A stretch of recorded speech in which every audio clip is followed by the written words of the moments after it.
देवरानी के मायके वाले पार्ट 1। ससुराल में अगर आप सास की बुराई किसी से कर सकते हैं तो वो है आपकी देवरानी या फिर जेठानी, क्योंकि वो भी आपके जैसे ही हालातों से गुजर रही होती है। इसीलिए तो कहा जाता है कि देवरानी जेठानी का रिश्ता खट्टा मीठा होता है। लेकिन क्या हो अगर आपको अपनी देवरानी से ही जलन होने लगे? अब ऐसे ही कुछ खिचड़ी पक रही थी रेवती और सोनिया के बीच। सोनिया, यहाँ तो आ, देख जरा तेरे मायके से कितना कुछ आया है। आई माँ जी। रेवती जरा देख तो कितना कुछ भेज दिया इसके मायके वालों ने। इतने सारे फल, सूखे मेवे, कपड़े। हाँ, आपको तो अच्छा ही लगेगा। ये सब इतना कुछ मिल जो रहा है। समधन जी तो हर बार इतना सब भेज देती हैं। पिछले हफ्ते ही तो ढेर सारी मिठाइयाँ भेजी थी। सच में तुम्हारी माँ ना बहुत कुछ भेजती है। हाँ, मैं उनकी एक ही तो संतान हूँ, इसलिए कुछ ज़्यादा ही प्यार है पापा और मम्मी को मुझसे। अरे रेवती बहू, तू दूर क्यों खड़ी है? आजा, देख तो सही इसमें क्या क्या है, और तुझे जो चाहिए ना वो तू ले ले। जी नहीं, मुझे कुछ नहीं चाहिए। सोनिया के मायके से आया है ना, वही देखे और वही खाए। आप ऐसा क्यों कह रही हैं भाभी? ये सारी चीज़ें हम सबकी है, आपका भी उतना ही हक है इस पर जितना मेरा है। मैंने कहा ना मुझे कुछ नहीं चाहिए।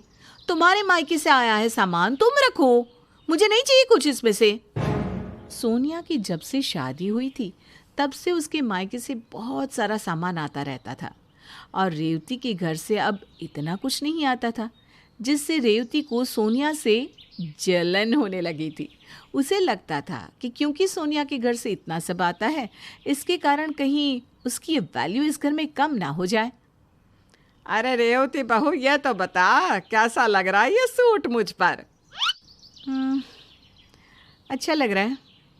अरे ये सूट सोनिया के मायके से आया है, कितना सुंदर है ना। सच में बहुत महंगा भी लग रहा है। आपको तो सोनिया के घर से आई हर चीज़ ही सुंदर लगती है।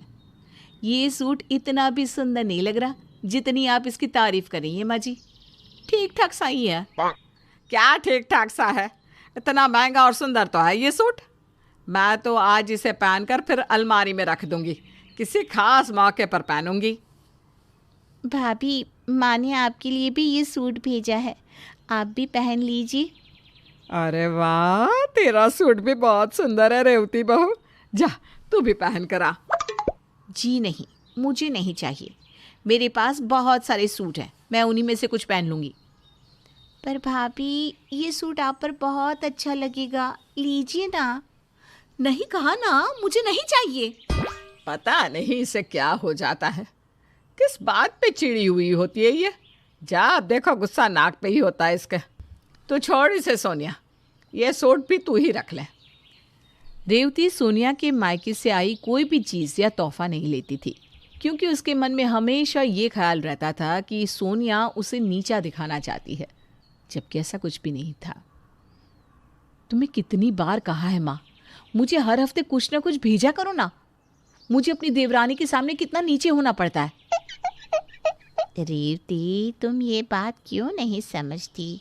तुम हमारी एक ही बेटी नहीं हो, 3 और भी है, और हम तुम्हें हर त्योहार पे तोहफे तो भेजते हैं ना।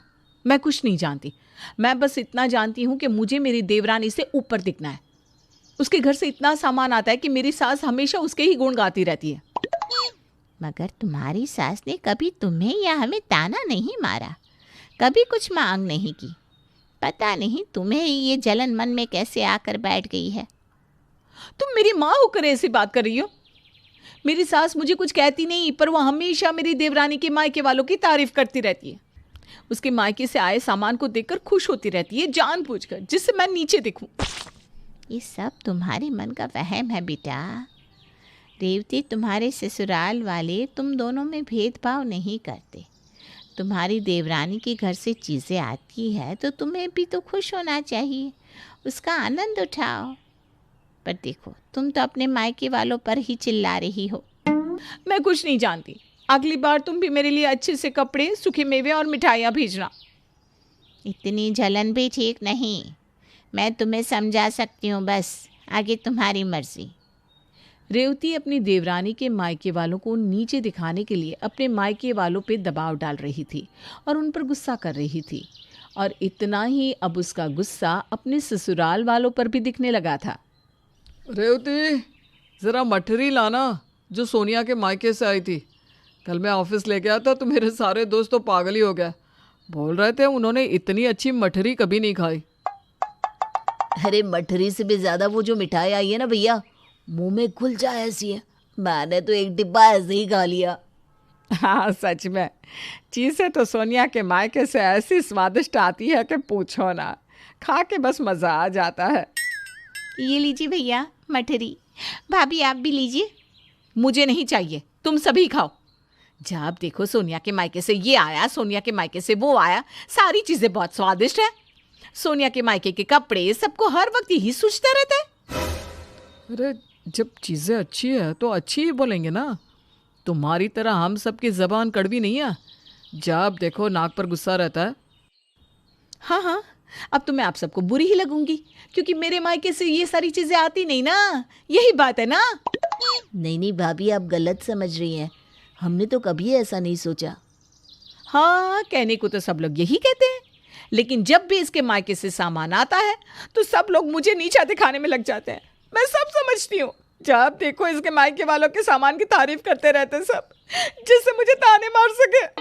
रेवती बहू, अब तो कुछ ज़्यादा ही सोच रही है। हम सबके मन में कभी ऐसी कोई बात नहीं आई, तो खुद ही अपने मन से ये सब सोचती रहती है और खुद ही दुखी होती है और हमें भी गलत समझती है। मत जाने दो, इसे कुछ भी समझ में नहीं आने वाला। अगर किसी के मन में जलन भर जाती है ना तो उसका कुछ नहीं हो सकता। भाभी, मेरे मायके से जो भी चीज़ें आती हैं वो हम सबकी होती है। मैंने कभी आपको अपने से अलग नहीं समझा, सच में। बस अभी इतना सीधा बनने की ज़रूरत नहीं है। मैंने भी माँ को बोल दिया है, वो भी इतनी सारी चीज़ें भेज दिया करेंगी। फिर मैं देखती हूँ कौन मुझे नीचा दिखाता है। तेरा दिमाग तो ठीक है रेवती, ऐसे अपने मायके वालों से मांगना अच्छा थोड़ी ना लगता है। मैं किसी भी कीमत पर अपनी देवरानी से पीछे नहीं रहना चाहती। रेवती के मन में जो जलन थी उस वजह से वो हर किसी को गलत समझ रही थी और तो और अपने मायके वालों पर भी दबाव बना रही थी कि वो भी उसकी बात माने।